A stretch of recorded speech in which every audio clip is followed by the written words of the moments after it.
This is an analog oscillator, or astable multivibrator circuit. It creates a signal similar to a square wave. The switch between the two quasi-stable states is almost immediate. A wave cannot stay in a quasi-stable state for long, so it will try to switch to a stable state, or, if there are none, it will fluctuate between quasi-stable states, as it does in this circuit. This circuit is symmetrical and contains a power source, two capacitors, four resistors, and two LEDs, each controlled by an NPN transistor.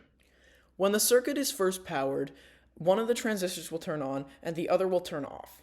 This can go pretty much either way, so let's first assume that Q1 is on and L1 is therefore also on. That means this segment of the circuit will have roughly 0.7 volts because that's what's needed to power the Q1 transistor. Now, two parts of the circuit will start charging.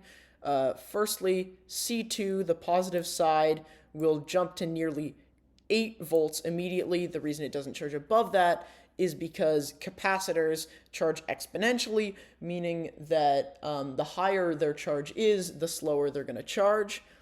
Secondly, a much slower charge starts coming through here. The speed of that charge is determined by the resistance of R2 here. And then once that reaches 0.7 volts, this transistor is going to turn on.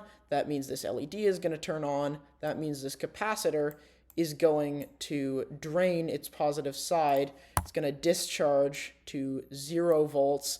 The internal voltage drop of the capacitor stays the same. So where this was 7.3 volts lower than this before, it's going to still be 7.3 volts below it at negative 7.3 volts. This means this Q1 turns off, L1 turns off, and the circuit has flipped and it starts over.